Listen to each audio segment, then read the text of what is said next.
Be sure to like, comment, and subscribe for more amazing HFY stories. Hit the bell icon to get notified about our latest uploads. The arrival of Shether. The skies above Earth shifted as humanity's telescopes locked onto an anomaly unlike anything they had ever witnessed. The object, alive, organic, and incomprehensibly vast, emerged from the void of space, casting a shadow over Earth's collective imagination. Her name, as she introduced herself through faint, telepathic impressions, was Shether. She was beautiful in a way that defied human language, her form a seamless blend of iridescent silken tendrils, translucent scales glowing softly with inner light, and patterns of geometric elegance that seemed to change depending on the angle of view. Yet, her allure carried with it a sharp edge of dread.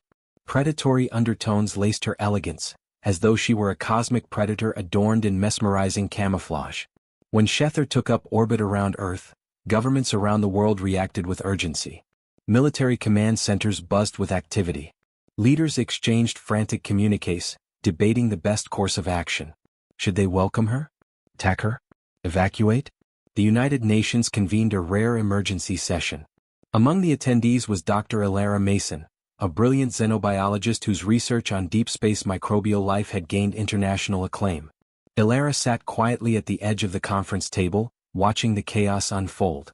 It was not lost on her that in humanity's long history, encounters with the unknown had often ended disastrously, largely due to fear. This entity could be anything, a weapon, a conqueror, or worse, said General Haynes, a stern-faced man whose clipped sentences carried the weight of command. We need to assume hostile intent until proven otherwise. Our orbital defenses are on high alert. But it's made no aggressive moves, Elara countered, her voice steady but firm.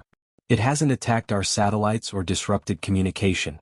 If it wanted to annihilate us, wouldn't it have done so already? The room fell silent. No one wanted to admit that she had a point. Still, fear loomed heavy. The tipping point came days later when Shether began to emit waves of energy that bathed the Earth. The phenomenon was imperceptible to machinery, but humans felt it profoundly. Across the globe, people reported vivid dreams of euphoric landscapes, inexplicable surges of creativity, and sensations of boundless joy. Yet, for every person who embraced these experiences as gifts, there were others who panicked, convinced it was an insidious form of psychological warfare. Elara was among those affected. She awoke one night gasping, her mind awash with images of Shether's form and the unmistakable impression of an invitation. It was not a voice but a feeling, an urging to come closer, to listen. A week after her arrival, Shether made her first direct communication. A telepathic projection accessible only to a select few, named Elara as humanity's chosen envoy. The weight of such a proclamation stunned her. Why her? She was a scientist, not a diplomat or a soldier. Yet, something deep within her knew she had to accept. Whatever Shether's purpose, humanity couldn't afford to misunderstand it. The day of the meeting was heralded by equal parts dread and anticipation. Elara found herself aboard a shuttle, hurtling toward a specialized observation pod tethered just outside Earth's atmosphere. From there, she would board a smaller, autonomous craft to approach Shether directly. It was the safest arrangement anyone could devise. As the craft docked, Elara caught her first unfiltered glimpse of the alien. Shether's surface shimmered with colors that seemed to hold more depth than physics should allow. The intricate patterns adorning her body pulsed faintly, drawing Elara closer. The experience was mesmerizing, almost hypnotic. Dr. Mason, a voice, not spoken but felt, bloomed in her mind. It was soothing yet alien, carrying an unplaceable resonance. I am Shether. Fear has ruled your kind for too long. Let us begin to unravel it. Elara inhaled sharply, her heart pounding in her chest. Despite her training and resolve, nothing could have prepared her for this moment. Humanity had always looked to the stars with a mixture of wonder and trepidation, but standing on the threshold of first contact, Elara realized how little they truly understood. Why are you here? She asked aloud, though she suspected Shether could sense the question forming in her mind. The alien's form shifted slightly, an undulation that seemed both deliberate and serene. To offer you a choice. I am not what you fear but what you might hope for, if you let yourselves believe. The conversation that followed would change everything. But as Elara prepared herself to hear more, she couldn't help but wonder. Was this the beginning of humanity's greatest alliance, or their undoing? Fear takes hold. The aftermath of Dr. Elara Mason's first contact with Shether sent shockwaves through humanity. Reports of the meeting leaked despite the strict security measures surrounding it, sparking a flurry of speculation, media coverage, and conspiracy theories. Some hailed Shether's presence as a cosmic miracle, others saw her as a threat cloaked in beguiling beauty. Ilara, however, found herself thrust into the spotlight, whether she wanted it or not. News outlets sought interviews, protesters gathered outside her research facility, and her colleagues, once supportive, treated her with a mixture of awe and wariness. Inside her small office at the Lunar Research Center, she tried to focus on reviewing the data from her encounter. Detailed recordings of Shether's energy pulses and their effects on nearby instruments played on her tablet. The energy wasn't electromagnetic, gravitational, or even subatomic. It was something entirely novel, interacting with both matter and mind. Her concentration broke when her assistant, Benji, knocked softly on the door. "Dr. Mason," he began, his voice tinged with apprehension. "You should see this." Benji held up a hollow display, its projection shimmering in the dim light. On it was a live feed from a major city, streets crowded with protesters holding signs that read, "Humanity must resist," "Alien Deceiver," and "Beauty is a beast." Police in riot gear formed lines to keep the crowds in check. Ilara sighed and leaned back in her chair. "It's spreading," she said. "Yeah," Benji replied. "It's not just the protests. There's talk in the scientific community too. They're saying Shether might be using those energy waves to manipulate emotions. To control us." Ilara frowned. She had felt Shether's energy firsthand. The waves were undeniably powerful, almost intoxicating. But manipulation? Control? It didn't feel like that to her. If anything, the sensations were freeing, not binding. "Benji, fear makes people jump to the worst conclusions. But so far we have no evidence that Shether's energy is malicious," Ilara said firmly. "But how do we prove it's not?" he countered. Meanwhile, the world's most powerful nations prepared for the worst. Fleets of orbital defense satellites repositioned themselves to create a grid around Shether.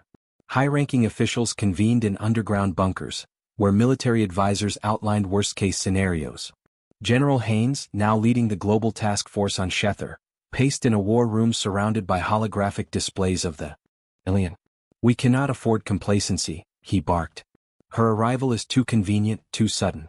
A civilization that advanced doesn't just drop by. She's here for a reason and we need to be ready." "But ready for what?" asked one of his aides. On the other side of the world, a different kind of conversation unfolded. In a hidden enclave far from the public eye, a coalition of thinkers, scientists, and artists convened to discuss Shether. They called themselves the Luminaries. "She's not a threat," said Liana Torres, a renowned physicist. "Her energy waves align more closely with ancient concepts of resonance and harmony than with any known weaponry. It's almost like she's amplifying the best parts of us."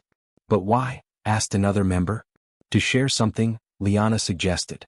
"Or maybe to help us evolve?" Back in the Lunar Research Center, Ilara received another telepathic communication from Shether. It came not as words but as an overwhelming sense of urgency mixed with calm reassurance. The message was clear. Shether needed to speak with humanity directly. Ilara hesitated. If she arranged a direct communication, it could either soothe humanity's fears, or confirm them. Could she trust Shether to handle humanity's volatile reactions? Could she trust humanity not to lash out? Her internal debate was interrupted by a sudden news alert flashing across her tablet. Global powers to initiate defensive protocol Iron Shield. The plan involved deploying Earth's most advanced weaponry to test Shether's defenses. It was framed as a precautionary measure, but Ilara knew what it really was, a provocation. As Ilara's shuttle ascended through the atmosphere, her heart raced. She thought about her first encounter with Shether and the profound impact it had on her. The alien's beauty, intelligence, and enigmatic presence had challenged everything she thought she knew about life in the universe. Docking near Shether again, Ilara felt the familiar wave of euphoria wash over her. This time, however, she steeled herself against it. She needed to stay focused. "Shether," Ilara called out as she stepped into the glowing chamber that formed the entryway to the alien's presence. "Humanity is preparing to attack you. They're scared. They don't understand you." The alien's form pulsed faintly, her surface radiating calming colors. "Their fear is expected," Shether's voice resonated in Ilara's mind. "Fear is the shadow of the unknown. But I will not respond with violence. It is not my way." "Then what is your way?" Ilara asked, her voice rising with frustration. "You say you're here to help us, but you haven't explained how or why. People are panicking. They think you're here to destroy us." Shether's tendrils extended slightly, forming patterns that Alara instinctively understood as symbols of reassurance. I am here to offer a union, a sharing of being. My kind exists to enhance others, to help them reach their fullest potential. But the choice must be yours. I cannot force it. Alara's mind raced. Union? Sharing? What did that even mean? And how could she convince an entire planet to trust something they couldn't comprehend? Tell me how to explain this to them, she pleaded. Tell me how to make them see you the way I do. Shethar's light dimmed briefly before flaring brighter than ever. Let them feel me as you have felt me. Invite them to dream. With that, Shethar released a new pulse of energy, this one stronger and more focused than before. Alara felt it coursing through her, a tidal wave of emotion and understanding. It was a risk, but Shethar had placed her faith in humanity. As the energy wave spread across Earth, humanity stood on the precipice of its most pivotal moment, to embrace what they feared, or destroy what they could not understand. The whispered invitation. The energy wave Shethar released washed over Earth in an invisible tide, sparking an immediate and profound effect on humanity. Unlike the earlier pulses, which had induced a subtle, pervasive euphoria, this one delivered something far more personal. Across the globe, individuals experienced visions tailored to their deepest fears, dreams, and regrets, a kaleidoscope of emotions that left many shaken but introspective. For some, it was a balm, a sense of long-lost clarity. Artists reported a surge of inspiration, creating works that defied convention. Scientists solved problems that had plagued them for years, their minds unshackled by fear or doubt. For others, though, the experience was unnerving. Soldiers saw the futility of their violence mirrored in Shethar's visions, while power-hungry leaders were forced to confront the hollowness of their pursuits. Dr. Alara Mason sat in her quarters aboard the Lunar Research Center, sifting through a flood of incoming messages. Some were hopeful, filled with accounts of newfound understanding. Others were dire, as reports of unrest and panic came in from major cities. Humanity was teetering on a knife's edge, and Alara knew Shethar's actions, while well-meaning, could push it either way. Her assistant, Benji, entered with a tablet. The World Council is demanding answers, he said. They want to know why Shethar sent that wave, and they're not waiting patiently. Alara sighed, rubbing her temples. Of course they're not. Benji hesitated. There's more. General Haynes just announced that the Iron Shield test will proceed in 48 hours. They're calling it a necessary assessment of potential risks. Necessary? Alara muttered, anger simmering in her chest. It's a declaration of war disguised as protocol. Benji lowered his voice. You need to convince them to stop, Dr. Mason. If we provoke Shethar. In the days following the pulse, humanity began to split into two camps, the hopeful and the fearful. The hopeful embraced the visions they'd experienced. They saw Shethar not as a threat, but as a teacher, a being capable of unlocking humanity's latent potential. Communities organized gatherings to discuss their dreams, fostering a sense of unity and understanding. The fearful, however, saw something else. To them, Shethar's energy was a violation, a forced intrusion into their minds. Convinced it was the precursor to invasion or enslavement, they rallied under leaders like General Haynes, who preached vigilance and preparation. 2 days later, Alara found herself standing before the World Council. The chamber buzzed with tension as representatives from dozens of nations debated the path forward. General Haynes stood at one end of the room, a looming figure whose presence radiated authority. We've received no guarantees that Shethar's intentions are benign, Haynes argued, his voice sharp. This so-called gift she's given us has done nothing but sow chaos. The Iron Shield test is the only way to ensure we're prepared for whatever comes next. Alara stepped forward, her voice steady despite the pressure. General, what you call chaos, others call progress.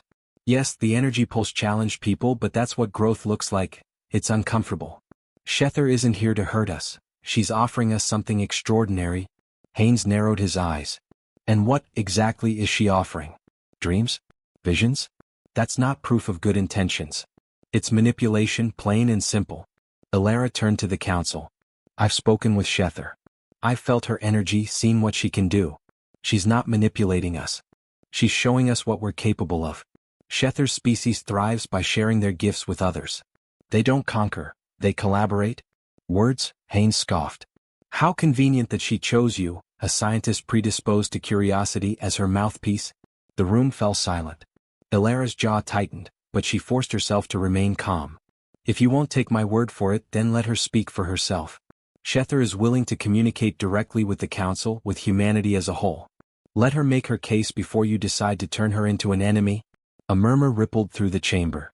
The idea was unprecedented and risky. After a long pause, the council's chairperson, a stern but thoughtful woman named Ambassador Chin, spoke. If Shether can address us directly, it may provide the clarity we need. But if we do this, Dr. Mason, the burden of responsibility falls on you. If things go wrong, there may be no coming back from it. The broadcast was arranged for the following day, a live event streamed across every available channel. Humanity waited with bated breath as Shether's voice reached out across the airwaves, transmitted through the advanced communication systems aboard her organic body. Her voice was like a symphony, resonating with an otherworldly harmony that captivated listeners. People of Earth, Shether began, I am Shether, a traveler from the distant reaches of existence. I have come not to harm but to offer a choice. My kind exists to connect, to enhance, and to share. We do not take, we give. But only if you are willing. Her words painted a vision of what humanity could achieve with her guidance. A golden age of creativity, technology, and unity. Yet, she also emphasized the importance of consent. This gift must be chosen, not forced. Trust cannot be demanded, it must be earned. In a dimly lit command center, General Haynes watched the broadcast with a clenched jaw. She's good, he muttered to his aides. Too good. She's weaving a net and we're the prey. One of his officers hesitated. Sir, there's growing support to cancel the Iron Shield test. Public opinion is shifting. Haynes slammed his fist on the table. Public opinion be damned. We're moving forward. Humanity's survival isn't a popularity contest. Back in the Lunar Research Center, Ilara felt a chill as she received the news. Haynes wasn't backing down. She had less than 2 days to find a way to stop him, or humanity might destroy the best chance it had for a brighter future. The countdown. The world felt as though it was holding its breath. Shether's broadcast had planted seeds of hope in many but also hardened the resolve of those convinced of her malevolence. General Haynes' Iron Shield test loomed, a threat poised to shatter the fragile balance of trust between humanity and the alien visitor. For Ilara Mason, the days had blurred into a frantic rush to prevent catastrophe. She hadn't slept since the council meeting, her mind racing with strategies to avert the impending clash. Every attempt to contact Haynes or his advisors had been met with silence. Time's running out, Benji said, pacing the cramped quarters of the Lunar Research Center. If the Iron Shield test goes forward, it won't just damage Shether, it'll destroy any chance we have at peaceful coexistence. Ilara stared at the holographic countdown on the wall. 40 hours. That was all they had. Shether won't fight back, Ilara murmured almost to herself. She told me that. But if humanity attacks her, what message does that send? That we're incapable of trust, of understanding? Benji stopped pacing. What if we could disrupt the test? Sabotage it? Ilara frowned. Even if I agreed with that, do you think Haynes wouldn't retaliate? It would escalate everything. She shook her head. We need a way to make them listen. To make them see what I see. Benji hesitated before speaking again. What if Shether could amplify her energy? Not just a pulse but something undeniable.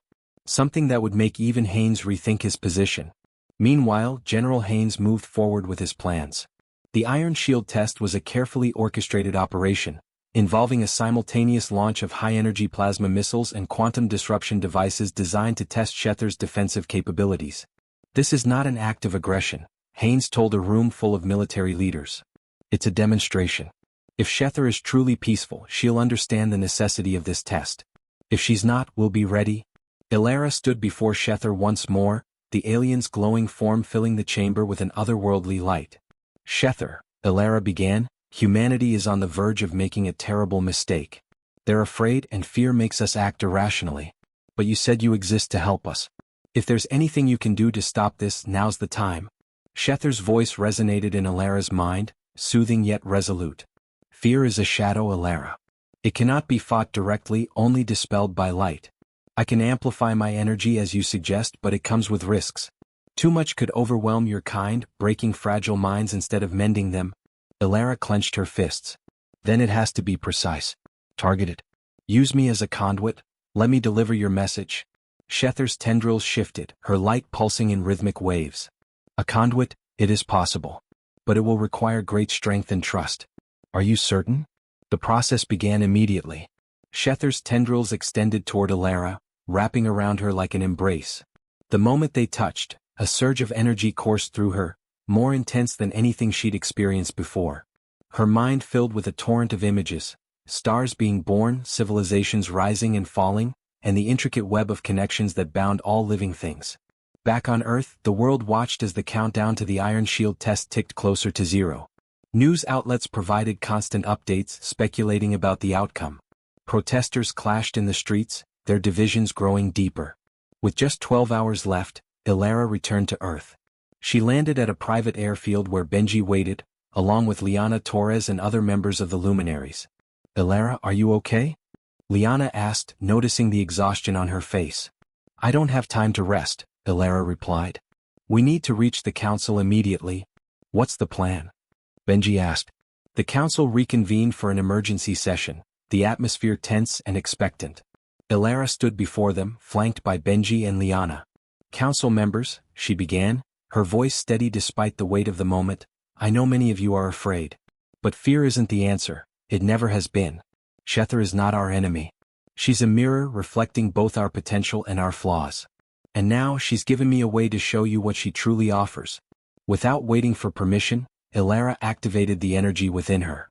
A radiant pulse emanated from her body, filling the chamber with a golden light.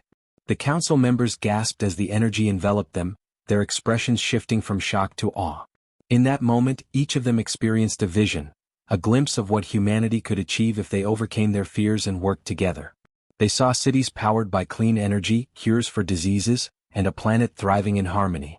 But they also saw the consequences of their choices, the devastation that would follow if they acted out of fear and destroyed what they didn't understand. As the light faded, silence filled the room. With just hours remaining, the council voted to halt the Iron Shield test. A message was sent to Haynes' command center, ordering an immediate stand-down.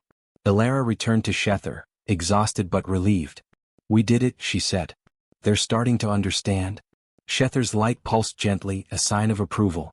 "You have taken the first step, Ilara. Trust is a fragile seed, but with care it will grow." As humanity began to grapple with the profound changes Shether had brought, Ilara knew the journey was far from over. But for the first time she felt hope, a hope that humanity might rise above its fears and embrace a future filled with possibility. The awakening. In the following weeks, the world seemed to hold its collective breath. The immediate chaos subsided, but the uncertainty remained. Governments around the world cautiously opened channels of communication with Shether, eager to learn more, but wary of her true intentions. Public opinion meanwhile was split. Some hailed the decision to trust Shether as the dawning of a new era, while others clung to the belief that Earth had merely avoided a terrible mistake. Dr. Ilara Mason found herself at the center of a whirlwind, speaking to diplomats, military officials and scientists from around the world. Her message was one of hope, but it was not an easy sell. Many still feared Shether's energy, afraid it might be used to manipulate humanity further, to lead them down a path of submission under the guise of enlightenment. "Ilara," Benji said one evening as they sat in her office, poring over reports. "You've been at the forefront of this for weeks now. Do you think it's really going to work? That we can actually trust Shether?" Ilara paused, staring at the data in front of her. "I'm not sure. But we've taken the first step. Now we need to show the world what Shether's offering is not just a fleeting moment of clarity, but something sustainable. We can't just believe in her. We have to prove it." Benji raised an eyebrow. "Prove it how?" The invitation was sent out, and soon, the world's brightest minds gathered in a special facility constructed on one of Earth's most remote islands, chosen for its isolation from the political turbulence. The goal was to create a space where humanity could experience Shether's energy in a controlled environment, without the distractions and fears of the outside world. The only requirement for entry, an open mind. Ilara stood before the assembly of scientists, philosophers and diplomats, feeling a heavy weight settle on her shoulders. This was the next step and it had to work. If it didn't, all the efforts of the past weeks would crumble. "Shether," Ilara began, addressing the assembled group, "is not here to conquer us. She's here to offer us the chance to evolve, to transcend the limitations that have bound us for so long. What we are about to experience today is the next step in that journey. It will be uncomfortable, it will be challenging, but it will also be the most important moment in human history." The room fell silent. As if on cue, Shether's presence made itself known, not as a form or a physical being, but as a radiant energy filling the space. Those in the room could feel it immediately, a subtle shift in the air, a lightness in their chests. The world outside faded away and only the feeling of unity remained. The first volunteers, scientists and researchers, stepped forward cautiously one by one. Ilara watched as their eyes widened, expressions shifting from skepticism to something deeper: wonder, awe, fear, and curiosity. Shether's energy enveloped them, and in those few moments, each of them experienced something different. Visions, sensations, bursts of creativity, or flashes of their own unspoken desires. "What did you see?" Ilara asked the first volunteer, a physicist named Dr. Michael Cardis. "I saw unity. Not just among people but with the natural world. The way we have been disconnected from the earth, from each other. The way we can fix that if we just choose to." His voice cracked and he wiped his eyes. "I've spent my whole life researching the laws of physics, but this goes beyond anything I ever imagined." Others spoke similarly, some describing glimpses of technology that could solve global crises, others recalling deep emotional breakthroughs. The energy wasn't just physical or intellectual, it reached into the deepest parts of their consciousness, forcing them to confront not just what they knew but what they felt. General Haynes, watching from a distance, was still unconvinced. He had seen the reports of what had happened on the island, and while some of the scientists spoke of newfound hope, others were still cautious, claiming that Shether's influence was far too strong to be trusted. He paced his office, his mind racing with conflicting thoughts. He thought back to the vision he had seen, the moment when he glimpsed the true cost of his past decisions, the weight of lives lost in conflicts that could have been avoided. The doubts lingered, but Haynes had been raised to believe in one thing: strength. Trusting Shether felt like admitting weakness, like opening humanity's door to the unknown, where there was no guarantee of safety. He pressed a button on his desk, and a feed of the ongoing events at the facility flashed on the screen. Ilara stood surrounded by the world's brightest minds, her face illuminated by the same golden energy that had captivated so many. On the island, as the last of the volunteers stepped away from Shether's energy, a profound silence settled over the group. Ilara watched as they shared their experiences with one another. There was no argument, no question of what they had felt. It was real, undeniable. "It's real," Dr. Cardis said, his voice a hushed whisper. "Shether's gift, it's not just a vision. It's the next step in our evolution. We've been blind all this time, but now we have a chance to see." Ilara felt the weight of their words. For the first time, it seemed as if humanity was starting to believe. But even as hope blossomed in the hearts of those gathered, the shadow of fear remained. There were still many who refused to accept the possibility of a new path. And General Haynes, despite his growing doubts, was not yet ready to fully embrace the unknown. The world was at a crossroads. Would humanity step forward into a new era, or would it turn away from the opportunity Shether offered, fearful of the consequences? Ilara didn't know yet what the future would hold. But for the first time she was certain of one thing: the journey had only just begun. The choice. The days following the shared experience on the island were tense. The energy from Shether had left a lasting impact on those who had been present. Many returned to their nations, advocating for the peaceful path, speaking of unity, of solutions they had seen within the collective vision. But the rest of the world remained divided. Humanity was no stranger to fear, and many were still afraid of the unknown. In the wake of the island event, voices of skepticism and outright hostility grew louder. Protests erupted in major cities, fueled by the idea that Shether's gift was too powerful, too invasive. People demanded that their governments take a firm stance on Shether, some calling for her expulsion, others pushing for a harder line, advocating for an eventual military response in case her gifts proved dangerous. Back at the Lunar Research Center, Ilara and Benji sat in a small conference room, surrounded by the latest updates from around the world. Ilara's eyes were red from sleepless nights, her mind overrun with the weight of what had come to pass. The last few weeks had been a whirlwind, and every new report brought with it a new complication. "It's all coming to a head," Ilara said quietly, eyes scanning a video feed of the global unrest. "The circle of light is gaining traction, but so are the extremists. It's like the world is stuck in this limbo between hope and fear." Benji nodded. "You can't expect everyone to just embrace Shether overnight.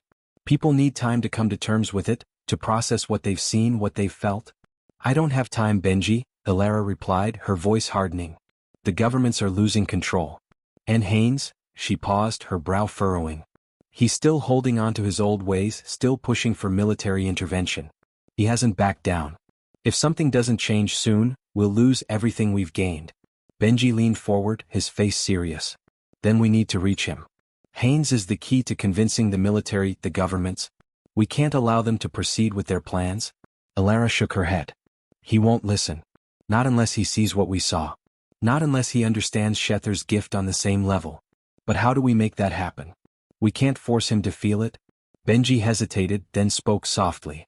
What if we could get him to experience it directly? What if we could show him the truth in a way that can't be ignored? Elara turned toward him, her eyes narrowing. What do you mean? I'm saying we could bring him to Shether. Let him experience her energy. Not just a broadcast or a report. He needs to feel it. We need to make him see what's at stake. If we don't, we risk pushing him over the edge. You've seen the reports. The military is getting restless. Hours later, Elara and Benji were on a shuttle bound for a remote military installation on the outskirts of the desert. A place where Haynes had taken refuge to reassess the situation and prepare for what he believed would be humanity's inevitable confrontation with Shether. The journey was tense, the weight of what they were about to do hanging heavily between them. When they arrived, General Haynes was waiting. His tall, imposing figure stood in the shadows, eyes unreadable. You've come, Haynes said, his voice cold. I didn't expect you to be so persistent, Dr. Mason. Elara squared her shoulders, feeling the weight of her decision. You have to see this, General. You have to understand what Shether is offering. We can't afford to make a mistake.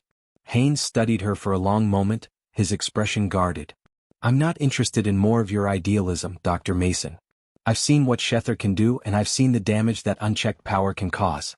You're asking me to gamble humanity's future on a theory. No, Elara said firmly. I'm asking you to trust what you felt. You saw the vision. You know what she's offering. A flash of emotion flickered in Haynes' eyes before he quickly masked it. You're asking me to surrender. To bow before an alien presence that could very well be manipulating us. How can I do that? How can anyone? You can't just think your way through this, General. You have to feel it. Shether's gift isn't about intellect, it's about trust. You have to experience it for yourself. Benji stepped forward, his voice softer than usual. You felt something, didn't you? When Shether made contact with you. Don't you want to understand it? Don't you want to know the truth? Haynes glared at Benji. What's your angle, Mason? Why should I believe anything you say? Elara's voice was steady, but her eyes were intense. Because I believe in you, General. And I think deep down you know this path we're on won't lead to salvation. It will lead to destruction. But it doesn't have to. There was a long pause. Finally, Haynes spoke again, his voice quieter, tinged with uncertainty. And if I go with you? What happens then? Elara's gaze softened. Then we'll show you. We'll give you the chance to see what humanity can truly be. Haynes' shoulders sagged slightly, the battle within him clear. But after a long moment he nodded. Fine. But I'm not making any promises. I want answers. They arrived at a secluded location, not far from Shether's ship. The air was thick with anticipation as they entered the chamber where Shether's energy could be accessed. Shether's form was visible in the corner, her tendrils pulsating gently with the radiant energy that had so captivated the human race. Haynes stood frozen for a moment, his eyes scanning the room, measuring the foreign presence in the air. He looked back at Elara. This is your final chance, Mason. Don't make me regret this. We won't, Elara replied softly. You're not alone in this. Just let go. Haynes nodded once and stepped forward. The moment his body came into contact with Shether's energy, a flood of sensations overwhelmed him. Memories, emotions, and visions rushed through him like a torrent. He saw not just his own life but the lives of others, strangers, friends, soldiers, civilians, and felt their pain, their hopes, and their dreams. He felt the weight of his own choices, the wars, the sacrifices, the lives lost in pursuit of ideals that now seemed empty. And then he felt it, the pull of something greater. A path forward, not through violence but through unity, understanding, and cooperation. The energy of Shether was not a force to be fought, it was an invitation. An invitation to transcend, to evolve, to heal. And in that moment Haynes understood. It wasn't just a message, it was a calling.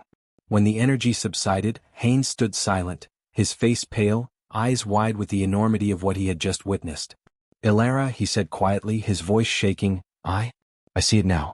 I see what you mean. She smiled softly. It's not too late, General. We can still make the right choice. But the path ahead would not be easy. Haynes had seen the truth, but would the world at large be able to accept it?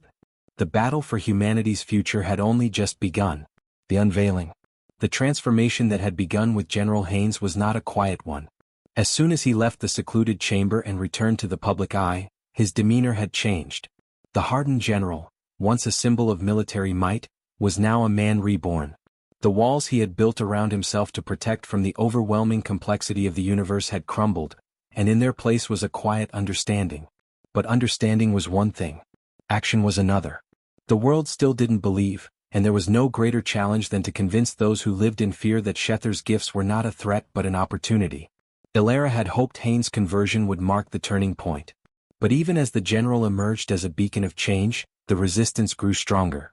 Voices in the military, political leaders, and civilians who clung to their old ways were already rallying around a counter-narrative, that humanity's very survival was at stake. That Shether's energy, though beautiful, was dangerous. And if humanity couldn't control it, it would inevitably be used against them. A week after Haynes' experience with Shether's energy, a series of unexpected events unfolded. Protests had reached a boiling point.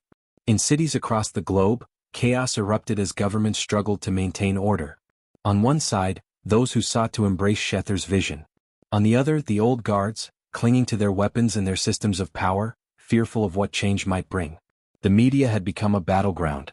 Public figures were divided, some endorsing the new path, others warning of the consequences of alien interference. The tension reached its peak when a particularly influential group of world leaders called an emergency summit in Geneva. It was a moment of reckoning. The fate of the planet would be decided here. The Circle of Light had worked tirelessly to prepare for this day. Led by visionaries who had once been skeptics, the group had gathered a coalition of scientists, philosophers, engineers, and diplomats from every corner of the world. They had spent the past several weeks refining their understanding of Shether's energy and preparing a presentation, a culmination of everything they had learned. It was during the summit that they finally reached out to the leaders who had yet to see the truth. Ilara knew this was their last chance. If the summit failed, then war was all but inevitable. The old ways would persist and humanity's growth would be stunted by its own fear. The summit hall was filled with murmurs as world leaders took their seats. The tension in the room was palpable. General Haynes had been instrumental in getting the military presence in line, but his position had not been enough to sway the more hardline factions. Ilara, Benji, and the Circle of Light had managed to secure a special broadcast, one that would bring Shether's message directly to the world. It was here that Ilara made her final plea. Standing at the podium before the gathered leaders, she spoke with a calm that belied the storm brewing just outside. "You've all seen the reports.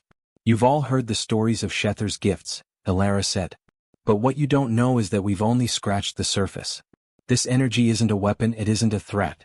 It's a possibility, potential. A way forward not just for humanity but for all sentient beings. It will evolve us, yes. But it will not destroy us." She paused, letting her words sink in.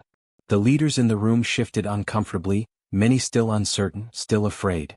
She could feel the resistance growing, but she knew this was the only path forward. "Ilara," a voice called from across the room. It was Senator Yvonne Levin, a prominent skeptic and a leader in the anti-Shether movement.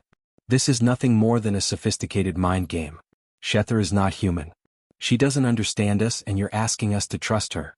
Why should we believe she's not manipulating us?" Ilara's gaze did not falter. "I understand your concerns, Senator. I understand the fear. But what I'm asking you is this. When was the last time you truly trusted humanity? When was the last time you saw the good in us? Shether has shown me the future that's possible if we choose to embrace it. The question is, do you want to be part of that future?" There was a long silence as the room pondered her words. Finally, General Haynes stood, his broad shoulders squared. His voice was steady, yet filled with an urgency that rang clear in the silence. "I've seen what Shether offers," he said. "And I've seen what we can become. What we will become if we make this choice. There are those who will tell you to fight, to resist. But if we resist this moment, if we cling to fear and the old ways, we will lose everything. And we will have no one to blame but ourselves." Haynes' voice carried across the room. It was the voice of a man who had experienced Shether's energy and understood the stakes. And in that moment the world began to listen. Ilara stepped forward, her voice calm but firm. "Shether is not here to conquer us. She is here to offer us a new path. One that requires us to grow, to change, to evolve. It is not an easy path. But it is the only path that can save us." With a final gesture, Ilara activated the broadcast. The room was suddenly filled with a soft, radiant light. The image of Shether appeared in the center of the chamber, her form shimmering with an ethereal energy that seemed to defy all human understanding. The leaders gasped, some recoiling, others staring in awe. Shethar's voice, not of sound but of thought, filled the room. I have watched your species for millennia. I have seen your wars, your fears, your struggles. And yet, I see a potential within you, a potential you have yet to unlock. But I cannot unlock it for you. You must choose to step forward. You must choose to evolve. The room fell silent. Shethar's presence filled every corner of the space, and even the most hardened leaders could not ignore the weight of her words. The moment the transmission ended, the room was left in stunned silence.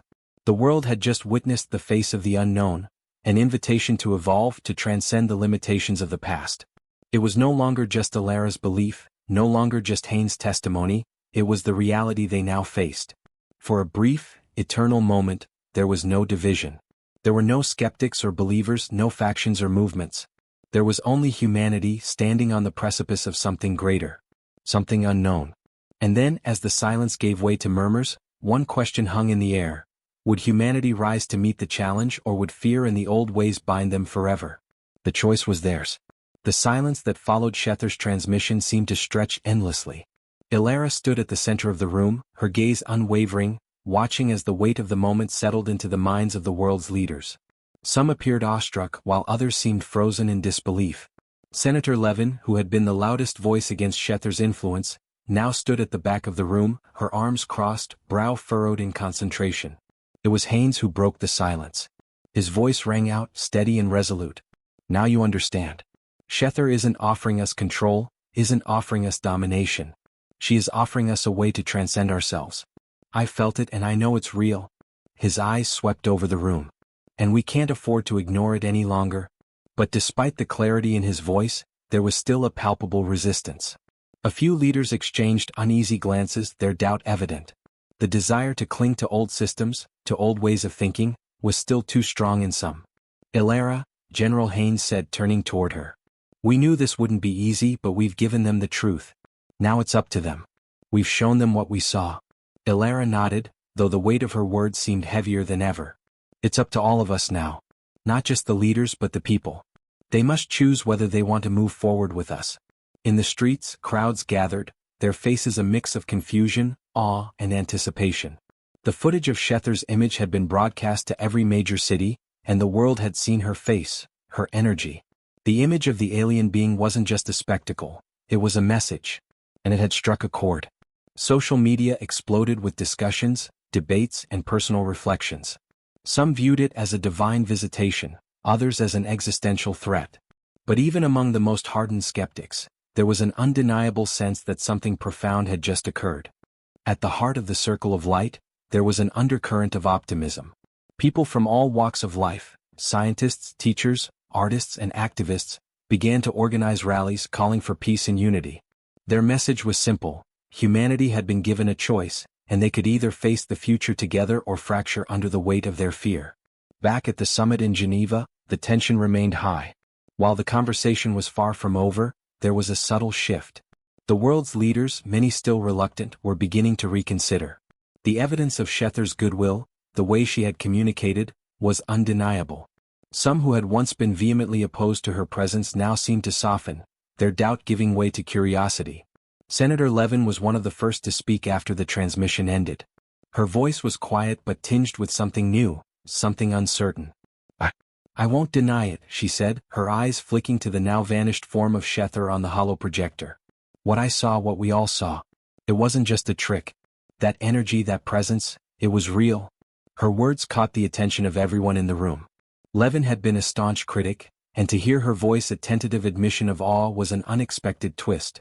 But that doesn't mean we should abandon caution, she added quickly, regaining some of her earlier composure. We still don't know the full extent of Shethar's abilities. We don't understand what she wants from us. Alara stepped forward, her voice firm. We've all been afraid of the unknown. And for good reason. But sometimes the unknown is not a threat. It's a chance. A chance to become something greater than we are. Her gaze swept across the room. The choice, Senator, isn't about Shethar. It's about us. Are we willing to evolve, to trust that we can be more than we were yesterday? Because if we refuse, if we allow fear to rule us, then we will lose this opportunity forever.